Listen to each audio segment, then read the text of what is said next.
Hello friends, कैसे हैं आप सभी लोग। स्वागत है आपका ट्यूशन टाइम एकेडमी पर।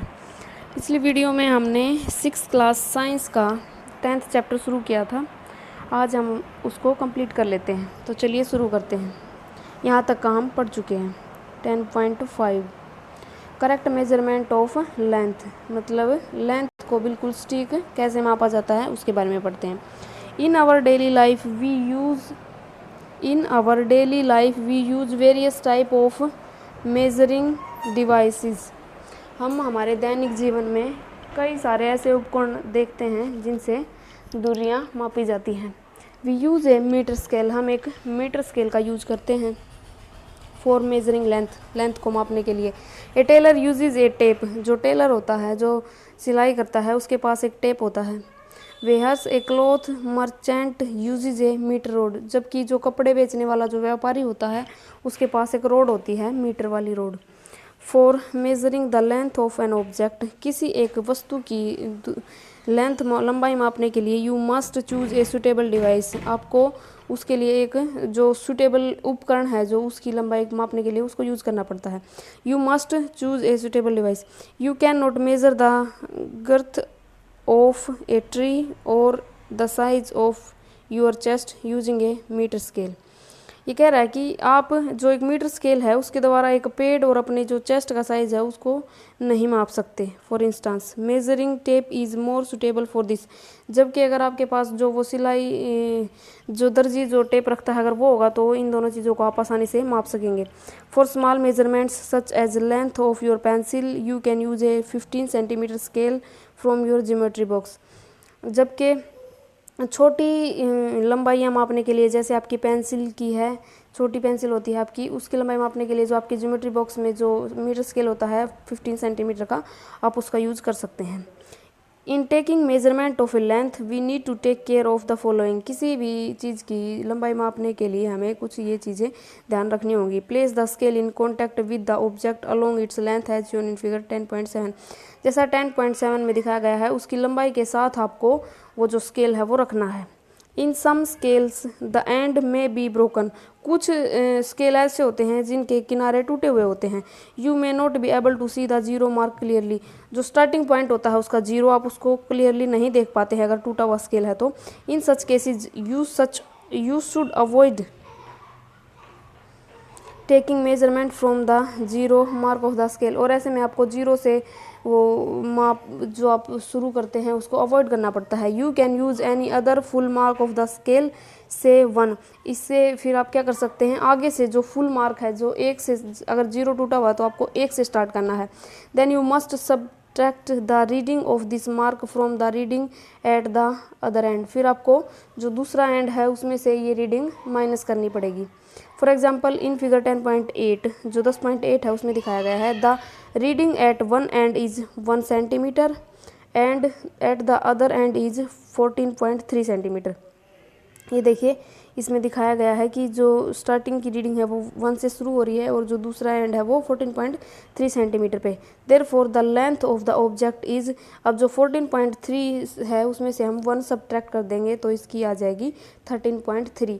ये एक हमने क्यों घटाया इसके अंदर से, क्योंकि जो स्केल है वो टूटा हुआ है, वो जीरो से शुरू न होकर 1 से शुरू हुआ है, तो वो जो 0 से 1 तक का जो हमने छोड़ दिया है उसको फिर हम लास्ट में घटा देंगे। ये देखिए correct position of the eyes is also important for taking measurement, जो हमारी आंखों की पोजीशन है वो भी करेक्ट होनी चाहिए। Your eye must be exactly in front of the point where the measurement is to be taken, जो लंबाई आप माप रहे हैं बिल्कुल आपकी आंखों के सामने होनी चाहिए वो चीज़।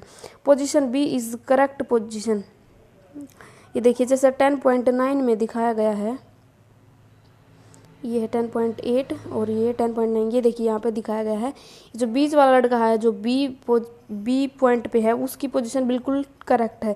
ए और सी हैं उनकी पोजीशन गलत है, वो साइड में खड़े हैं, इनसे उनकी जो मेजरमेंट है वो गलत हो जाएगी। अब देखिए position B is correct position of the eye, note that from position B the reading is 7.5 centimetre, from position A and C the reading may be different, तो ये यही बताया गया है कि जो ए और सी हैं उनकी रीडिंग गलत आएगी, बी की बिल्कुल करेक्ट आएगी क्योंकि उसकी आंखों के बिल्कुल सामने है। Activity 3, measure the height of your classmate using handspan and then by using a metre scale. आप अपने क्लासमेट हैं जो आपके सहपाठी हैं उनकी हाइट मापिए, एक तो आपके हाथ से मापिए और एक मीटर स्केल से। For this ask your classmate to stand with his back against a wall. अब इसके लिए आपको अपने दोस्त को बोलना है कि वो कमर के साथ दीवार के साथ कमर लगाकर खड़ा हो जाए। Make a mark on the wall exactly above his head. उसके सिर के ऊपर दीवार के ऊपर आपको एक निशान बना देना है। Now measure the distance from the floor to this mark on the wall with your handspan and then with a metre scale. अब आपको क्या करना है, जो बिल्कुल नीचे का फर्श था वहाँ से लेकर के आपने जो निशान लगाया है वहाँ तक कि आपको लंबाई मापनी है। एक बार आपको अपने हाथ से मापनी है और एक बार आपको स्केल से मापनी है। Let all other student measure this length in a similar way. और दूसरे दोस्तों को भी बोलिए वो भी उसको इसी तरह मापे। Record the observation in table. जिसकी जितनी ऑब्जर्वेशन आई है वो सब आपको नोट करनी है। Study carefully result obtained by different student. जो अलग अलग दोस्तों से जो अलग अलग मेजरमेंट आई है वो आपको स्टडी करनी है। द रिजल्ट इन कॉलम 2 में be different from each other as length of the handspan में be different for different student. ये कह रहा है कि जो कॉलम 2 है, जो कॉलम 2 आपने दोस्तों के हाथों से जो मापा है वो जो है वो सबकी अलग आएगी क्योंकि सबके हाथों की लंबाई अलग अलग होती है। Look at the result in column 3 where the measurement are done using a standard scale. जो कॉलम 3 है उसमें जो आपने मीटर स्केल लिया था उसके द्वारा जो आपने मापा है उसको देखिए। The result may be close to each other now. अब सबका लगभग एक जैसा ही रिजल्ट मिलेगा, सबने बिल्कुल एक जैसा ही जो है वो माप वहाँ पर लिखा होगा। But are they exactly equal, परंतु क्या वो सब बिल्कुल इक्वल हैं? इफ़ नॉट, अगर नहीं है, why do you think there is a difference. तो आप क्या सोच रहे हैं वहाँ पर डिफरेंस क्यों हुआ है? After all everybody is using the same scale and not different hand span. क्योंकि सब ने एक स्केल यूज़ किया है जबकि हैंड स्पैन अलग अलग थे। This could be due to small error in taking observation. यह इसके कारण हो सकता है कि मापते टाइम उनसे कोई गलती हो गई हो, जो स्केल है वो थोड़ा ऊपर नीचे हो गया होगा। This could be due to small error in taking observation. In higher classes we will learn about the importance of knowing and handling such error in measurement. अगली जो बड़ी क्लासेज है उनमें आप पढ़ेंगे कि जो करेक्ट मेजरमेंट होती है उसकी क्या इंपॉर्टेंस होती है। Measuring the length of a curved line. एक कर्व्ड लाइन होती है जो वक्राकार लाइन होती है, जो टेढ़ी तिरछी मुड़ी हुई होती हैं, उनका माप आप कैसे ले सकते हैं? We can not measure the length of a curved line directly by using a metre scale. एक मीटर स्केल लेकर हम जो मुड़ी हुई लाइनें होती हैं उनकी मेजरमेंट माप उनका सही नहीं कर सकते। We can use a thread to measure the length of a curved line. हम इसके लिए हमें एक धागा यूज करना पड़ेगा। Use a thread to measure the length of the curved line A B. ये जो ए बी लाइन है ये कर्व्ड है, ये मुड़ी हुई है, इसके लिए आपको एक धागा यूज करना है। Put A note on the thread near one of its and. एक जो धागे का एक किनारा होता है उसको आपको जो ये रेखा है ए बी इसके एक किनारे पर रखना है। Now place a small portion of the thread along the line. अब उस लाइन के साथ साथ आपको धागा लेके चलना है। Place a small portion of the thread along the line keeping it taught using this your finger and thumb. आप अपनी उंगली और जो आपका अंगूठा है उसके साथ आपको जो लाइन है उसके साथ साथ थ्रेड को आगे लेकर चलना है। Hold the thread at this and point with one hand. और जब दूसरा उसका किनारा आ जाएगा ए बी का, उसके ऊपर आपको वो जो धागा वो वहाँ तक लेकर जाना है और पकड़े रखना है। Using the other hand stretch a little more portion of the thread along the curved line. अब दूसरे हाथ के साथ जो धागा है उसको थोड़ा और आगे खींचना है। Go on repeating this process till the other end B of the curved line is reached.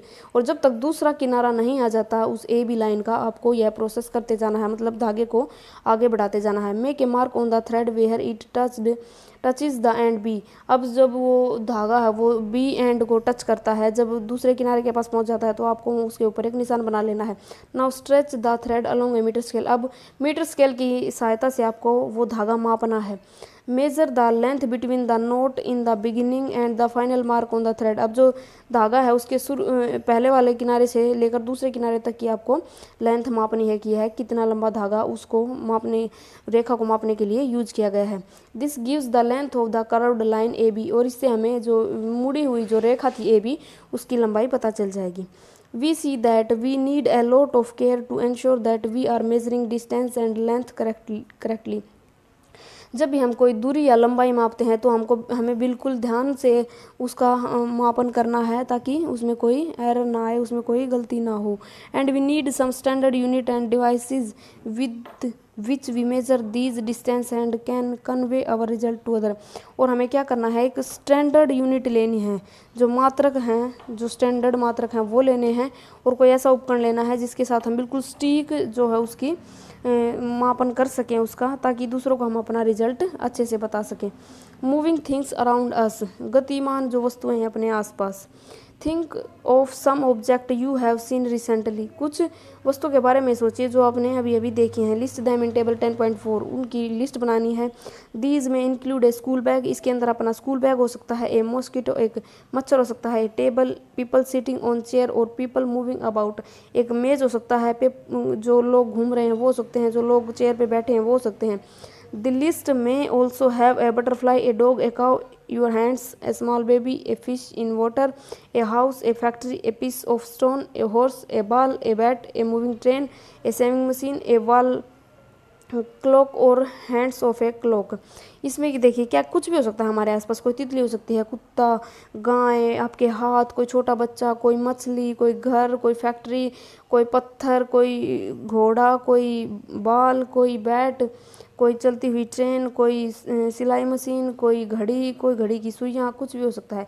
Make your list as large as you can, जितनी बड़ी लिस्ट आप बना सकते हैं आपको बनानी है. Which of these are moving, इनमें से कौन सी वस्तुएं गतिमान हैं. विच आर एट रेस्ट, और कौन सी ऐसी हैं जो रेस्ट पोजीशन में है, जो विश्राम की पोजीशन में है.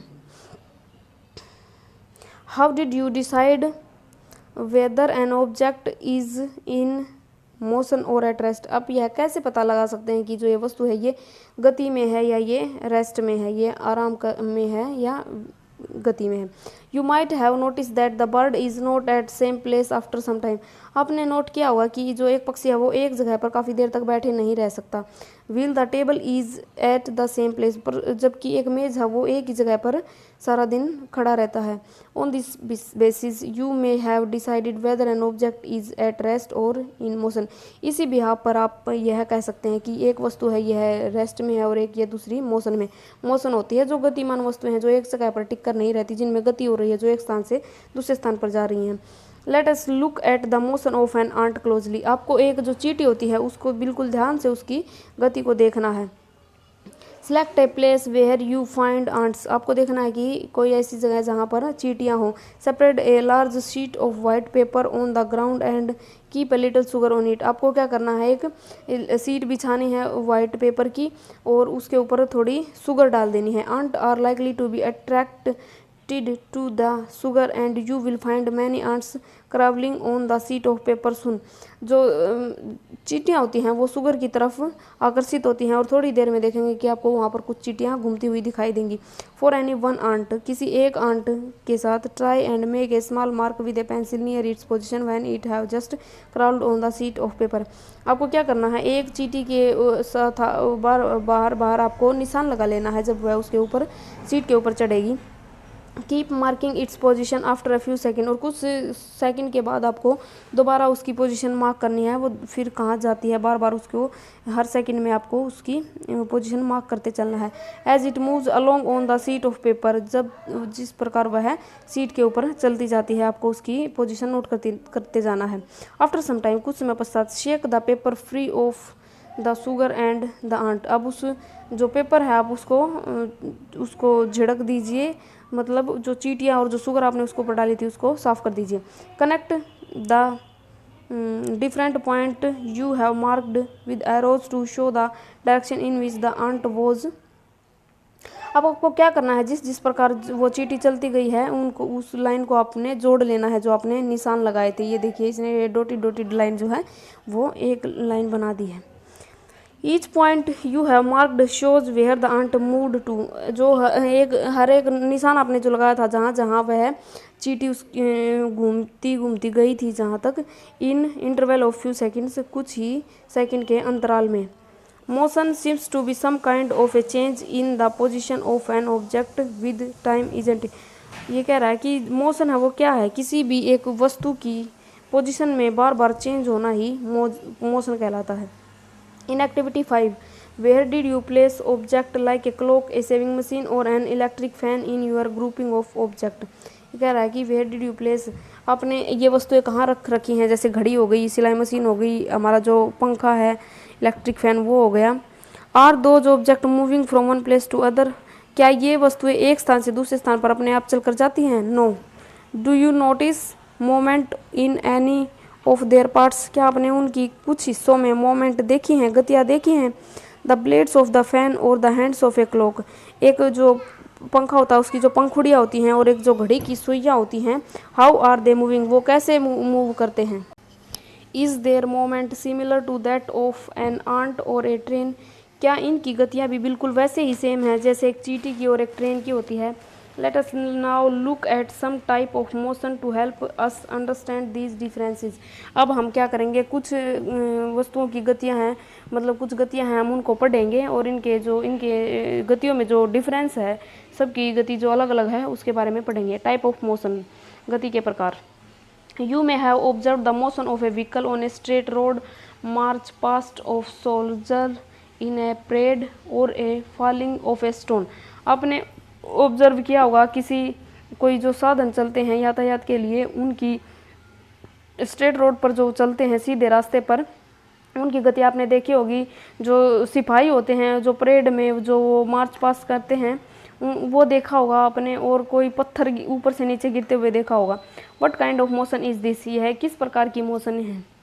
Sprinter in a 100 metre race also move along a straight track, जो धावक होते हैं जो रेस में दौड़ते हैं वो भी एक ट्रैक के साथ साथ बिल्कुल सीधे चलते हैं। Can you think of more such example from your surrounding, क्या आप कुछ और उदाहरण अपने आसपास से ऐसे सोच सकते हैं? In all these example we see that the object move along a straight line। इन सब में हम देख रहे हैं कि जो ये ऑब्जेक्ट है सारे एक स्ट्रेट लाइन में गति करते हैं। This type of motion is called rectilinear motion, और इसको क्या बोला जाता है? Rectilinear motion. Activity 7, take a stone, tie a thread to it and wheel it with your hand. आपको क्या करना है, एक रस्सी लेनी है, एक धागा लेना है, उसके ऊपर एक पत्थर बांधना है और अपने हाथ से उसको गोल गोल घुमाना है। Observe the motion of the stone, और जो पत्थर जो गति कर रहा है उसकी गति आपको नोट करनी है। We see that the stone moves along a circular path, और जो पत्थर है वो हम देख रहे हैं कि सर्कुलर पाथ में घूम रहा है, एक वर्ताकार पाथ में रास्ते में घूम रहा है। In this motion the distance of the stone from your hand remain the same, आपके हाथ से जो पत्थर की दूरी है वो इस मोशन में बिल्कुल समान बनी रहती है। This type of motion is called circular motion, और इस टाइप की गति को क्या बोला जाता है? वृत्ताकार गति, circular motion. The motion of a point marked on the blade of an electric fan और the hands of a clock are example of circular motion. जो एक पंखा चलता है जो उसकी जो पंखुड़ियाँ घूमती हैं, और एक घड़ी चलती है उसकी जो सुइयाँ गोल गोल घूमती हैं, ये सब एक सर्कुलर मोशन के एग्जाम्पल हैं।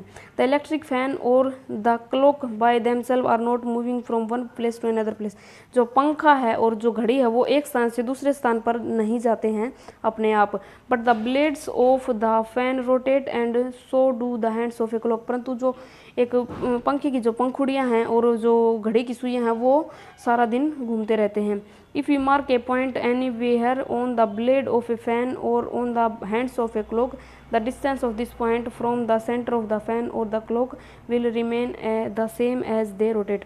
अगर हम जो पंखा है, जो पंखे की पंखुड़ियाँ हैं और जो घड़ी की सुइयाँ हैं, उनके ऊपर अगर कोई निशान बनाते हैं तो वो निशान बिल्कुल सेम बना रहता है, उसकी दूरी जो है उस सेंटर से बिल्कुल सेम बनी रहती है, चाहे वो कितना भी घूमते रहें। In some cases an object repeat its motion after some time, कुछ केस ऐसे होते हैं जिनके अंदर कोई वस्तु है वो अपनी जो उसकी गति है उसको वो बार बार रिपीट करता है, मतलब एक जगह से चलना शुरू किया, फिर बाद में वहीं पर आता है, फिर दूर जाता है, फिर वहीं पर आता है। This type of motion is called periodic motion, और इस तरह की जो मोशन होती है उसको पीरियोडिक मोशन बोला जाता है। Take the stone tied with a string that you use in activity 7। अब आपको वही एक पत्थर लेना है, उसको धागे से बांधना है। Now hold the string in your hand and let the stone hang from it. अब आपको क्या करना है, ऐसे हाथ को ऊपर उठाना है और उस धागे को पकड़ लेना है और जो पत्थर है उसको नीचे लटका देना है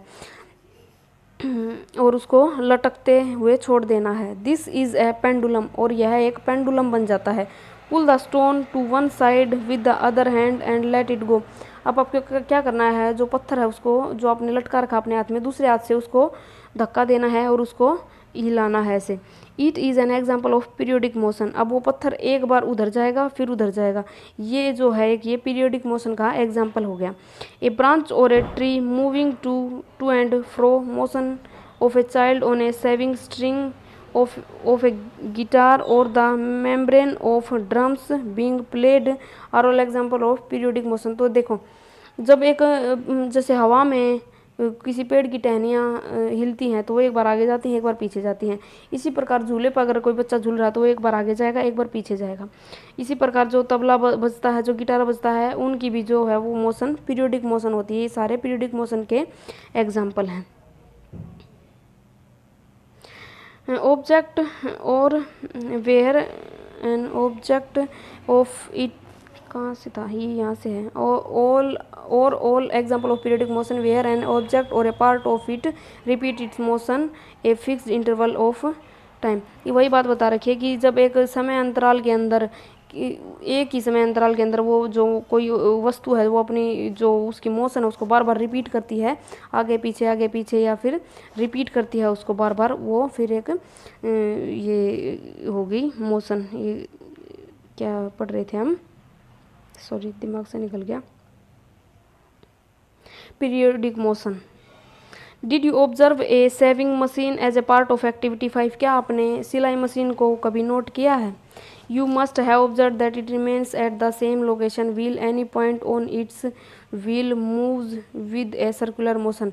जो है ये मशीन तो अपनी एक ही जगह पर बनी रहती है, सारा दिन एक ही जगह पर रखी रहती है, वहाँ से आगे पीछे नहीं जाती है, परंतु जो इसके जो पहिए होते हैं वो घूमते रहते हैं एक सर्कुलर मोशन में। It also has a needle, इसके अंदर एक सुई भी होती है, that moves up and down continuously, जो बार बार ऊपर नीचे जाती रहती है। As long as the wheel rotate, जितना ज़्यादा वो पहिए घूमते रहते हैं वो जो नीडल है वो ऊपर नीचे जाती रहती है। इजंट इट, क्या ऐसा नहीं है।